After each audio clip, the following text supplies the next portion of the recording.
These are some of the strongest, most fun and safest league starters out there, all being validated, bait-free, and fun as hell. Because while I could just have made a pre-season tier list with a bunch of dogshit prediction bait builds, I wouldn't do that to you, my dear peanut brain viewer. Rather, I've collected validated, strong, and safe league starters for all weapon archetypes, even a few builds for the Druid. Because now we have some actual data of what does and does not work. With that being said, let's check out some builds, shall we? And starting us right off, we have what was going to be my league starter, the Poison Burst Pathfinder. This is a fantastic build that I played a ton last league. It's incredibly easy to get online, playable in both early and ultra-late game. It has great clear and great single target damage. And of course, it's one of the few builds that survived the nerf hammer. The main difference from last league is that Acidic Concoction got nuked, so we're changing up a few skills from the gameplay here. And why isn't it my league starter? Well, because I rather not compete with Fubguna minions for gear. But if you're fine with that, then this is easily one of the best league starters out there. All right, enough yapping. Tell me how it works, Mr. Big Penis Man. It's simple. Your mapping damage comes from Poison Burst Arrow. It deals AoE damage and it poisons. If you've played Lightning Arrow Deadeye, then this is your Lightning Arrow. And the reason I'm referring to Lightning Arrow Deadeye is because your second ability, Toxic Growth, is your Lightning Rod. This skill deals a shit ton of damage, but it's ass for clear. Rather, you're going to use it on rough elites and bosses. You simply drop a few of them down, shoot them, and they explode for a bunch of damage. Combine this with Vine Arrow that also stacks up poison damage, and you have some respectable single target damage. When it comes to boosting our clear even further, we're going to utilize Herald Chaining. GGG removed automatic poison spread from the Ascendancy tree, but that's no worries because the passive sucked balls. Instead, we're now using Herald of Plague to spread poisons, which is the same skill, but with more AoE. We're then going to use the poison spread to spread Herald of Blood as well. But that skill only works with bleed. Are you shitting me, Para? Nah, because we are going to bleed enemies as well. Both Poison Burst Arrow and Herald of Blood will both poison and bleed enemies by combining them with Bursting Plague. This is a neat little trick because you socket it into your skills and the skill counts as its own hit attack, meaning it can utilize the support gems we slot in and in turn to cause bleeding and poisons.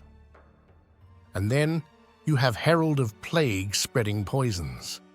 You can read up more on the details if you want, or just settle for the fact that much AoE equals good. Alright, so that was my first pick. Next up, we have possibly my favorite build of all time. Twisters. This is yet another build that was completely broken last patch, and yet it survived pretty much all of the nerfs. The main difference from last league, if you played it then, is that we lost a small amount of attack speed, but won some quality of life. The quality of life being that our Whirlwind Effect duration is now doubled, allowing the build to come online much earlier. And for the newbies, how does this magnificent build work? Easy peasy. Your Whirling Slash is your main movement ability, but at the same time, it boosts the living shit out of your twisters. Firstly, it spawns whirlwinds that your twister skill can eat for additional damage, but it's also capable of eating ground effects such as ignited ground, shocked ground, and chilled ground.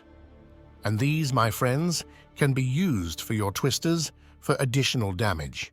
Unfortunately, you can only use one elemental ground effect at a time, and generally the easiest ones to use are chilled ground, which you can combine with Herald of Ice for AoE, or shocked ground, which you can combine with Herald of Thunder. Ignited ground sucks ass, balls and dong, but it's possible to play that as well if you like how they look. In any way, what's fun about this build is the gazillion ways of playing it. Here, I'm playing a Strength and Frenzy charge, stacking Deadeye. I'm armor breaking with Armor Break 3, which generates endurance charges that I transform into frenzy charges.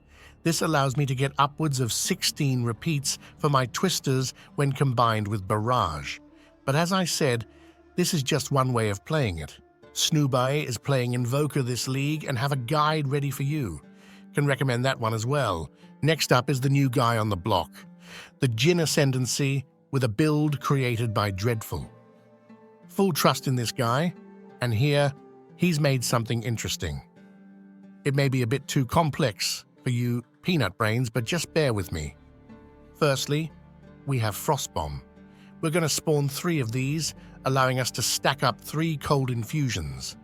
These infusions are then spent on Ice Nova, which creates chilled ground whenever it spends cold infusions. Alright, and why do we want chilled ground? We're going to consume this chilled ground with our commanding skill Navira's Fracturing. When doing this, it deals a shit ton of damage. Now there are some more interactions used here, but those are the main ones. It's a build I'll recommend if you want something completely new, with great clear and solid single target damage. It does take a while to get it online, but when it is online, it's smooth sailing. You do need the first Ascendancy points to play it though, obviously, so just go with some random shit until you've cleared Sekima balls. Alright, and next up is my favorite warrior build, and what I'm actually league starting before trying out some bear shenanigans, the Volcanic Fissure Titan Slammer by Requip Gaming. This particular build setup is more for the early to mid-end game, but as a warrior, you have a bunch of good leveling options before you transition to this in maps. And how does this build work then? This is yet another build with a bunch of options on how to play it. Here, we're rocking Sunder and Herald Chaining for clear, and Fissure for single target. But you can also use Leap Slam for creating fissures and clearing. You can use Earth Shatter, Stampede, you can play with Herald of Ice, you name it. But for now, let's focus on the version I'll be playing. Sunder for clear. That should be obvious. It has massive AoE, and it deals a shit ton of damage. That's about it. Sunder also got some substantial buffs this league, with increased attack speed and a new Ascendancy node, allowing for a bunch of extra aftershocks. Then we have Leap Slam. You can use this to spawn fissures, but here we're mainly going to use it to cause bleeding, which we can spread via Herald of Blood and Poisons, just like with the Poison Burst build. That's about everything we need for clear. With some additional spirit, we can grab extra heralds too, of course. When it comes to the single target, the build just about one-shots any boss in the game. Here we're dropping a Forge Hammer on the ground. When we use a War Cry on top of it, it will explode, not unlike myself, and create some fissures. These fissures are then repeatable by slamming them. And to repeat them, along with one-shotting most bosses, we're just going to repeat Earth Shatters, War Cry to explode them, and repeat. Simple as that. Overall, it's a fantastic build with lots of variety. It's not as fast as a Pathfinder perhaps, but if you want some actual stonks, then play this. Alright, and next, what you're probably here for, the Druid. So far, the Druid looks pretty good honestly. Not in the early game, there it sucks balls, but it does get better in the later acts and maps. I have one build per shape-shifting form. If you want a TLDR, it seems as the Wyvern is the strongest for the campaign and early maps, followed by the Wolf, and lastly, the Bear. It'll be interesting to see what changes in the endgame. In any way, firstly, Orgizaint's Wyvern build. Here we're relying on Rend and Herald of Ash for clear. Since Rend deals giga damage when consuming power charges, the clear by itself is already massive. And to generate power charges, you use Devour, then rend some enemies, devour, and repeat. Simple as that. But the reason the Wyvern is so good in the campaign is due to its giga single target damage. Here, we're working up a stun, followed by stunning the boss with Wing Blast. This in turn generates power charges, which we use with Oil Barrage, And this skill, my friends, deals some serious fucking giga damage, basically one-tapping any boss in the campaign. Next we have the Wolf, a build from Wooly and Moxie that function more or less the same. Here we're relying entirely on freeze. For clear, we freeze, trigger Herald of Ice, and move on. Simple as that. When it comes to bossing, it's a bit more complex. Here we're working on freeze. Once the enemy is primed for freeze, we can use Arctic Howl to freeze them instantly. And once that is done, we spam Shred, which creates ice fragments. And these ice fragments are then popped using Cross Slash. Easy, huh? Yeah, finally. The Bear. Here we have Ulfhednar's Bear Titan Slammer. Now if you want a creator whose builds you can trust, Ulf is a safe option. This build is alright for early game. It's not great, but it's decent. There are, however, some banger bear builds in the end game, so it gets a whole lot better. This is, however, why I'm going a regular Titan build early and swapping during maps. Alright, and how does this one work? It's a Furious Slam build. As the name would suggest, it's a slam skill. And what ascendancy benefits from slams? Correct the Titan, and the thing about slams is that they are generally quite weak early, but when you get some gear and your ascendancy points, they fucking slam, for real. Now, Furious Slam in itself is not only one of the coolest skills in the game, but it also spends rage to make big slams. And what's great about this skill is that it can also generate rage. And what does this mean? Correct, it's going to be a one-button build in the end game. Early on, though, you're going to need a generator and a spender.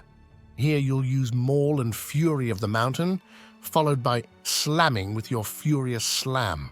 And the mobility is great as well if you combine this with Pounce to jump between packs. This is one of the builds I'm most excited to play this league, so I can recommend.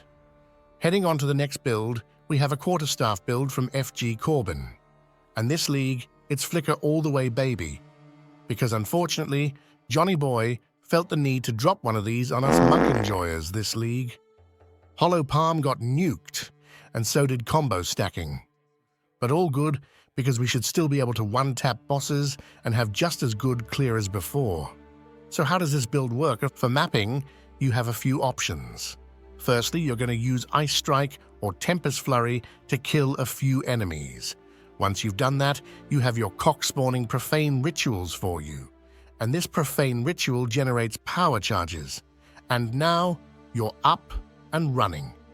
If you want ultra speed, you go with Flicker Strike here, but it's also possible to use other skills such as Falling Thunder, obviously.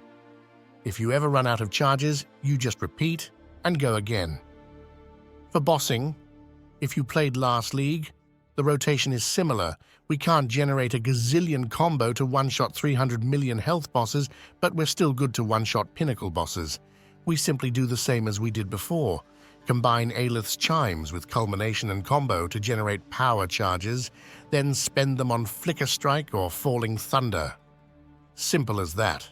A lovely build that's still great and some good fun. For the final build of the day, we have an Essence Drain Contagion Lich setup from Dead Rabbit. Now this is a great build all the way from level 1 to high tier maps. It's brain dead easy to play and never really drops off in terms of power. So how does it work? Firstly, we have Essence Drain. This deals a large chunk of single target damage. To spread it, you have Contagion. Now, all of your damage over time spells are spread when enemies die.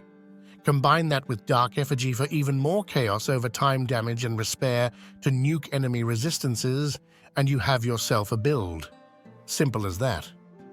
A great starter build if you want something chill to play all the way to maps, or just need an early game setup before pivoting towards an end game build. And that, my friends, are all the builds for now. Let me know if you want more meta update videos, or if I should rather shove them somewhere. In any way, thanks for watching, and I'll see you bunch of degenerates in the next one.